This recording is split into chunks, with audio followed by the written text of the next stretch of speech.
देखो बेटा, last video में हमने पढ़ा था वाटर वेपर और कार्बन डाइऑक्साइड के बारे में, और मैंने उसमें कहा था कि मैं आपको ये ड्राई एयर वाला कंसेप्ट भी बताऊंगी, बट सिंस उसकी जो है लेंथ ज़्यादा हो गई थी तो अभी सुन लो। ड्राई एयर मतलब क्या होती है?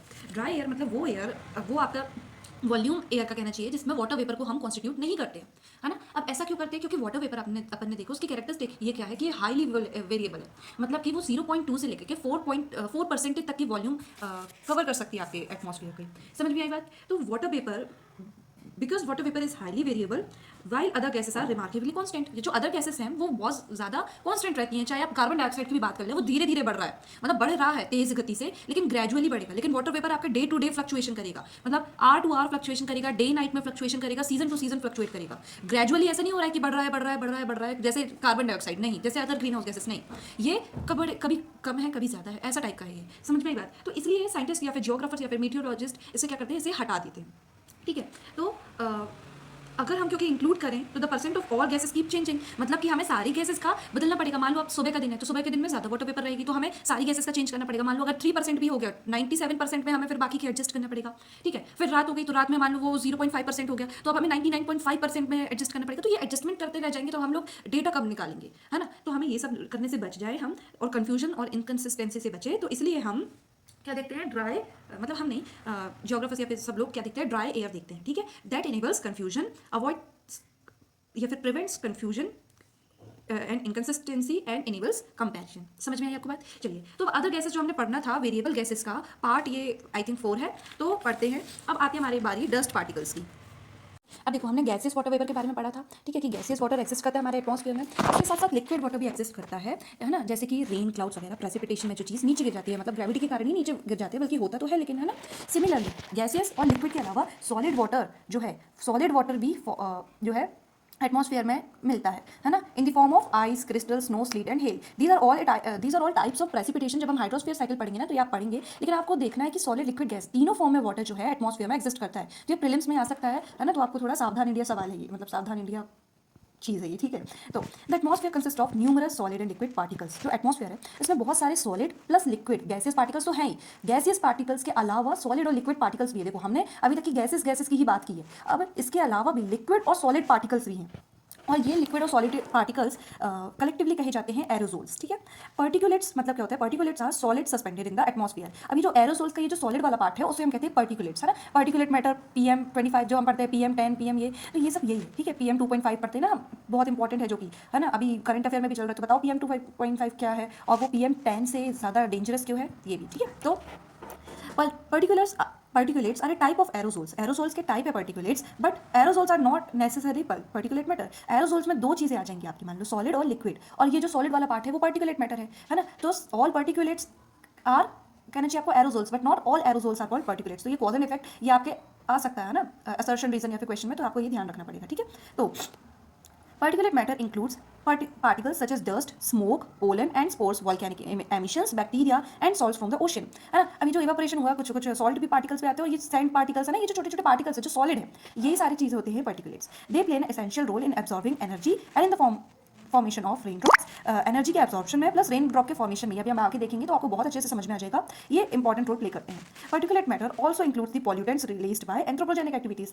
ये सारी चीज़ें हमने नेचुरल चीज़ें देखी, जैसे डस्ट है, डस्ट भी समहाउ समवॉट नेचुरल, ये स्मोक नेचुरल तो नहीं आएगा, बाकी पोलन, वोल्केनिक इरप्शन तो सब नेचुरल में ही आ जाएगा ये सब, लेकिन बैक्टीरिया वगैरह, है ना। लेकिन इसके अलावा जो एंथ्रोपोजेनिक एक्टिविटीज से भी जो कचरा निकल रहा है, जैसे कंस्ट्रक्शन साइट से जो धुआं उड़ता है ना, जब हम लोग की इंडस्ट्री से धुआं उड़ता है, स्मोक उड़ता है, व्हीकुलर एमिशंस वगैरह, तो ये सारी चीज़ें कॉन्स्टिट्यूट करेंगे आपके एंथ्रोपोजेनिक एक्टिविटीज़ से निकले हुए पॉल्यूटेंट्स की वजह से, और ये बनाएगा क्या आपका पर्टिकुलेट मैटर। ठीक है, अब देखो कॉपी के नोट्स से देखते हैं अब हम कि क्या लिखा है। It is made up of small solid matter particles suspended, that is floating particles in the atmosphere.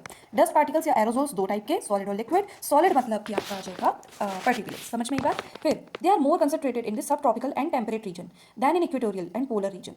अब देखो, they are more concentrated in subtropical and temperate region. Temperate और subtropical region में ये ज़्यादा मिलेंगे as compared to equatorial and polar region. ऐसा क्यों हो रहा है कि ये polar regions में है या फिर equatorial regions में कम है? एक तो आपका कारण यही है कि polar regions का आप कारण डाल सकते हैं कि due to less anthropogenic activities, ठीक है, और अब equatorial में कम कम क्यों है? क्योंकि देखो इक्वेटोरियल रीजन में क्या हो रहा है, पूरे टाइम वहाँ पे क्या हो रहा है, वाटर वेपर बन रहा है। वाटर वेपर बन रहा है तो कंडेंसेशन होगा, कंडेंसेशन होगा तो प्रेसिपिटेशन भी होगा, और प्रेसिपिटेशन के बाद क्या होते हैं ना, ये जो डस्ट पार्टिकल्स हैं ये एटमॉस्फेयर से नीचे सर्फेस पे आ जाते हैं, वॉश डाउन हो जाते हैं। इसलिए आपने देखा है कि बारिश के बाद अगर आप निकलोगे ना घर से तो आपको हवा बहुत ज़्यादा साफ फील होगी। ऐसा इसलिए क्योंकि जो dust particle, suspended dust particle आपके एटमॉस्फेयर में होंगे वो वॉश डाउन हो जाएंगे नीचे। ठीक है, तो यही रीज़न है कि हमारा इक्वेटोरियल रीजन में क्यों नहीं होते हैं ये डस्ट पार्टिकल्स ज़्यादा as compare to the temperate and subtropical regions. ठीक है, अच्छा ये तो बात होगी आपकी लैटिट्यूड वाली चीज़ की। अब एल्टीट्यूड वाली चीज़ की बात करें, हाइट वाली चीज़ की बात करें, तो in the lower layers of the atmosphere dust particles are typically concentrated, है ना। अब ये क्या हो रहा है, देखो लैटिट्यूड में तो हमने पता कर लिया कि कैसा है। अब एल्टीट्यूड की कहानी ऐसी हो रही है कि आपकी जो सर्फेस वाले जो एटमॉस्फेयर है उसमें ये ज़्यादा मिलेंगे। फर्स्ट कारण आपका यही है डेंसिटी की वजह से, है ना।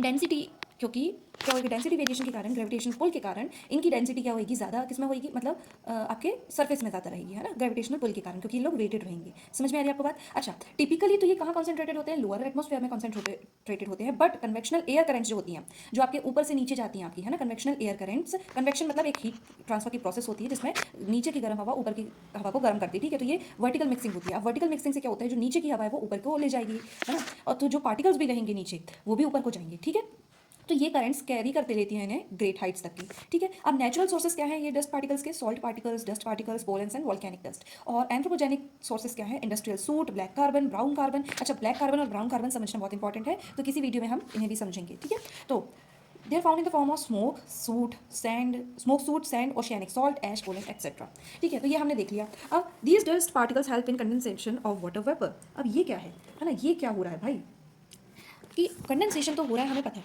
लेकिन ये डस्ट पार्टिकल्स कैसे हेल्प कर रहे हैं कंडेंसेशन करने में? वो ऐसे हेल्प कर रहे हैं क्योंकि देखो कंडेंसेशन के दौरान जब वाटर वेपर होता है, कंडेंस होता है ना, मतलब गैस ड्रॉपलेट्स बन रही है, गैस लिक्विड बन रही है, तो उन्हें कुछ मीडियम चाहिए रहेगा बैठने को, है ना। वो ऐसे ही हवा में ही ऐसे नहीं हो जाएगा, मतलब ये हवा में ही ऐसा नहीं हो जाएगा, उन्हें एक मीडियम चाहिए रहेगा, उन्हें एक सर्फेस चाहिए रहेगा टू रेस्ट, है ना। तो ये जो टू रेस्ट वाला सर्फेस है यही पार्टिकल्स उन्हें प्रोवाइड करेंगे। ठीक है, ठीक है, तो वाटर वेपर को क्या चाहिए रहेगा, एक सर्फेस चाहिए रहेगा टू कंडेंस, है ना। और प्योर एयर, अगर एयर में एक भी डस्ट पार्टिकल ना हो तो ऐसा कोई सर्फेस है ही नहीं, क्योंकि सारी चीज़ क्या है, गैस है। ठीक है, या तो गैस है या तो सॉलिड है, मतलब, और वो सॉलिड भी कब बन रहा है, जब कंडेंसेशन हो रहा है उसके बाद ही ना सॉलिड बन रहा है। ठीक है, तो सब गैस है, तो उसको चाहिए कुछ सॉलिड पार्टिकल्स। ठीक है, सॉलिड या फिर liquid particles other than water vapour, other than condensed water vapour. तो ये क्या होंगे, ये यही पार्टिकुलेट मैटर और क्या रहेंगे, एरोजोल्स रहेंगे। ठीक है, तो एरोजोल्स प्रोवाइड करेंगे सरफेस को। मान लो कि मेरे को हवा में तैर रही हूँ मैं, मेरे को रेस्ट करना है ना, मैं भाप बन चुकी, अब बहुत होगा मेरा भाप बनने का, मुझे मेरा ड्यू पॉइंट आ रहा है, मुझे लिक्विड बनना है, लेकिन मैं हवा में ही लिक्विड तो बनूंगी नहीं, मुझे चाहिए रहेगा एक दोस्त, मैं एरोजोल्स के ऊपर क्या हो जाऊंगी, बैठ जाऊंगी और लिक्विड बन जाऊंगी। तो water vapour sticks to aerosols forms droplet. ठीक है, इसी को हम कहते हैं कंडेंसेशन न्यूक्लियाई। कंडेंसेशन न्यूक्लियाई मतलब वो एरोसोल्स जो कि कंडेंसेशन का न्यूक्लियाई बनते हैं, मतलब इनके अराउंड स्टिक होके जो गैस है वो लिक्विड में चेंज करती है अपना state. Very thin aerosols particles on which water vapour condense to form cloud droplets. समझ में आई बात? तो all condensation nuclei are aerosols but not all aerosols are act as condensation nuclei. ठीक है, सारे कंडेंसेशन न्यूक्लियाई एरोसोल्स हैं, लेकिन सारे एरोसोल्स कंडेंसेशन न्यूक्लियाई नहीं है, क्योंकि सभी सारे एरोसोल्स थोड़ी ना भाई क्लाउड फॉर्मेशन करवा रहे हैं। ठीक है, तो टाइप्स ऑफ कंडेंसेशन न्यूक्लियाई देखो, पहला है हमारा हाइग्रोस्कोपिक न्यूक्लियाई जो होते हैं सी सॉल्ट और सल्फेट्स। ठीक है, और दूसरा हमारा नॉन हाइग्रोस्कोपिक न्यूक्लियाई जो कि हमारे होते हैं डस्ट स्मोक। ठीक है, तो इसको इतने इंपॉर्टेंट नहीं है, वैसे हम दूसरी वीडियो ला के पढ़ लेंगे, अगर अभी तो हम ऊपर ऊपर से ही पढ़ रहे हैं, समझ लो। ठीक है, तो हाइड्रोस्कोपिक न्यूक्लियाई जो होते हैं वो ज़्यादा वाटर को अट्रैक्ट करते हैं, और अगर आप इनके सोर्सेज देखो तो सी सॉल्ट वगैरह ये सारे नेचुरल सोर्सेज हैं, है ना। और आप नॉन हाइग्रोस्कोपिक के देखो तो ये डस्ट स्मोक, ये एंथ्रोपोजेनिक्स वाले सोर्स से हैं। ठीक है, तो प्लस पॉइंट क्या है डस्ट एरोसोल्स का, डस्ट पार्टिकल्स या एरोसोल्स का, कि ये क्लाउड फॉर्मेशन में काम आते हैं। नेगेटिव पॉइंट क्या है इसका, कि ये ह्यूमन हेल्थ में असर डालते हैं, एस्मा, अस्थमा, ठीक है, वो सोफिस्टिकेटेड वे है उसको कहने का, है ना। और अदर हमारी बीमारियां रिलेटेड टू दिस, है ना, हेडेक वगैरह, ये सारी चीज़ें इन्हीं की वजह से होती है ना। फिर क्लाइमेट कूलिंग और वार्मिंग इफेक्ट देता है, क्योंकि ये एरोसोल्स कैसे काम करते हैं, ट्रैप करते हैं ये भी हीट को, तो ज़्यादा एरोसोल्स हो गए तो ज़्यादा हीट ट्रैपिंग होगी। इसलिए आप देखो कि आपके जो ये शहरी इलाके हैं वहाँ पे बहुत ज़्यादा हीट ट्रैपिंग होती है। ऐसा क्यों? क्योंकि वहाँ डस्ट पार्टिकल्स बहुत ज़्यादा होते हैं, इंडस्ट्रीज़ वगैरह, वेहिकुलर एमिशंस वगैरह की वजह से, तो जिसमें वहाँ ज़्यादा गर्मी रहेगी। ठीक है, शहरों में, है ना, और गाँव में मतलब अजीब सी गर्मी रहेगी ना शहरों में, और गाँव में ऐसी गर्मी नहीं रहेगी। विजिबिलिटी में इंपैक्ट डालते हैं, आप देखो दिल्ली में। अब हम बहुत इंपॉर्टेंट गैस की बात करने वाले हैं जो कि कंपोजिशन का बहुत इंपॉर्टेंट पार्ट बनती है, भले ये बहुत माइनर गैस है लेकिन बहुत इंपॉर्टेंट है। ठीक है, तो ये है ओजोन, है ना। अब ओजोन के मैंने नोट्स ऐसे बनाए हैं, तो आपको बुक से ही काम चलाना पड़ेगा। ठीक है, तो 3 distinct forms of oxygen exist in the atmosphere, ये आपको बात ध्यान रखना है। ठीक है, 3 तरीके की ऑक्सीजन हमारे एटमॉस्फेयर में प्रेजेंट है, तो one of them is ozone. ठीक है, ओजोन उनमें से एक फॉर्म है। It's an inorganic oxygen molecule made up of 3 oxygen atoms. इसका फॉर्मूला क्या है, O3, मतलब ऑक्सीजन के कितने एटम्स है, 3 एटम्स है। समझ में आई बात आपको? और इनऑर्गेनिक है मतलब हाइड्रोजन और कार्बन दोनों नहीं है इसमें, तो कहाँ है भाई? ठीक है, the name comes from the Greek word ozein. कौन सा वर्ड है? ग्रीक वर्ड जिसका नाम है ओजीन, जिसका मतलब है टू स्मेल, मतलब इसमें स्मेल होगी ओजोन लेयर में, मतलब ओजोन गैस में, सॉरी। ठीक है, अब इसका फॉर्मेशन देखें, बहुत अच्छी एक प्रोसेस है जिसको हम कहते हैं फोटोलाइसिस। फोटोलाइसिस, लाइसिस का मतलब क्या होता है? लाइसिस का मतलब होता है ब्रेक होना।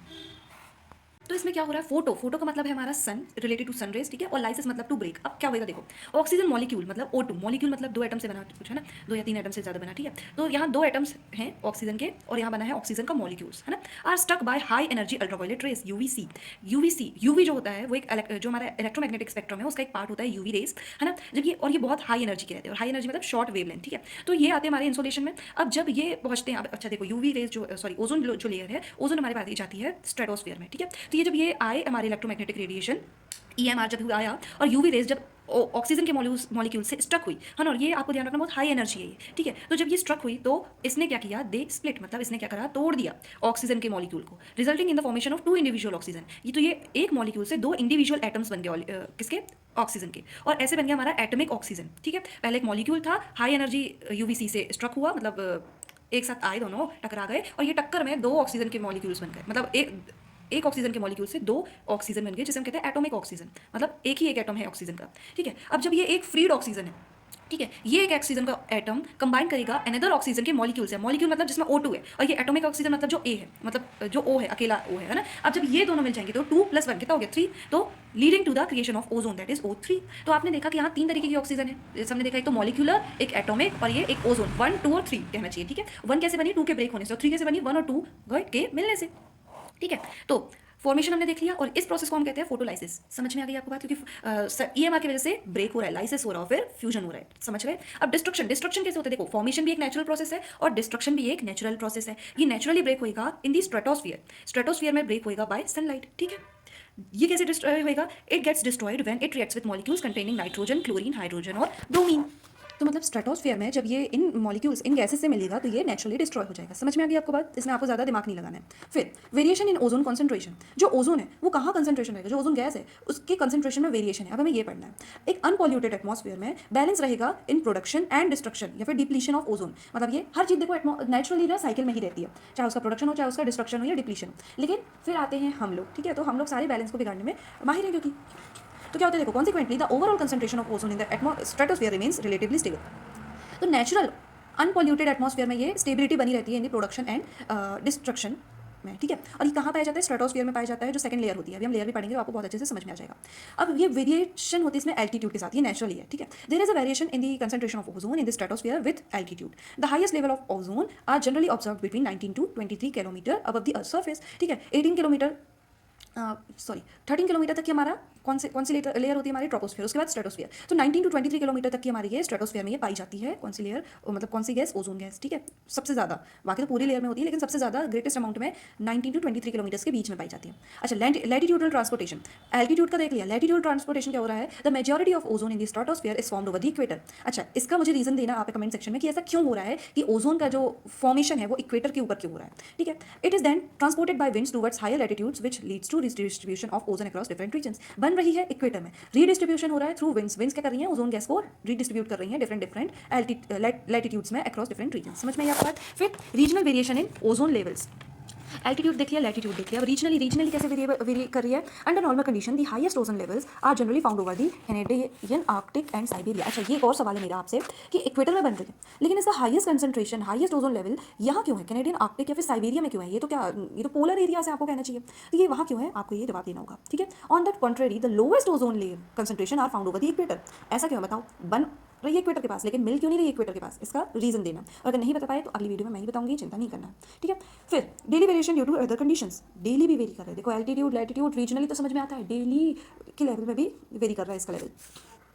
There are daily variation in the concentration of ozone due to factors such as air mass movement and local weather conditions. तो हम ओजोन को 2 तरीके में बांट सकते हैं depending upon where the ozone is found. मतलब ओजोन देखो दो जगह में मिल सकता है, एक तो हमारे स्ट्रेटोस्फीयर में और एक हमारे ट्रोपोस्फीयर में, ठीक है। तो जो स्ट्रेटोस्फीयर में मिलता है उसे हम कहते हैं गुड ओजोन। गुड ओजोन क्यों? क्योंकि वो यूवीसी जो है उससे हमें प्रोटेक्ट कर रहा है, which is a very harmful type of radiation, जिसकी वजह से हमारे सेल जो है ना अल्टीमेटली पागल तरीके से डिवाइड करेंगे, और अल्टीमेटली हमें क्या होगा? स्किन कैंसर जैसी चीज़ें भी हो सकती है, ठीक है। तो गुड ओजोन हमें बचाता है। गुड ओजोन मिलता कहाँ है? स्ट्रेटोस्फीयर में। और वहीं बैड ओजोन कहाँ मिलता है? बैड ओजोन मिलता है ट्रोपोस्फीयर में, which is the first layer of the atmosphere, ठीक है। तो अबाउट 10% ओजोन हमारे एटमॉस्फेयर में कहाँ मिलता है? स्ट्रेटोस्फीयर में मिलता है। समझ में आ रही है आपको बात? फिर ये जो ट्रोपोस्फीयर वाला, इसे हम बैड क्यों कहते हैं? क्योंकि it is harmful and one of the chief air pollutants. ये हार्मफुल है और चीफ एयर पॉल्यूटेंट है ना। अब ऐसा कैसे?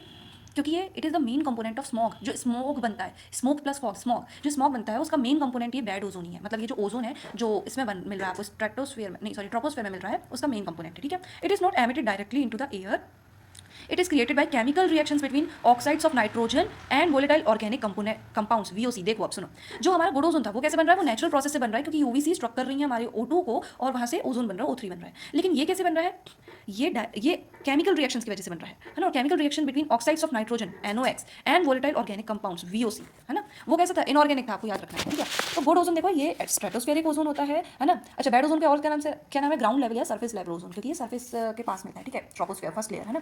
फिर it is also known as stratospheric ozone, good ozone, है ना। और it is also known as earth की सनस्क्रीन, क्योंकि ये क्या करता है? वैसे ही काम करता है, हमें यूवी रेस से बचाता है। It acts as a shield की तरह काम आता है to protect earth surface from sun's harmful ultraviolet radiation. The stratospheric ozone is termed as earth sunscreen. तो इसी के साथ हमारा कंपोजिशन वाला पार्ट यहीं पे खत्म होता है। Till then take care, bye bye.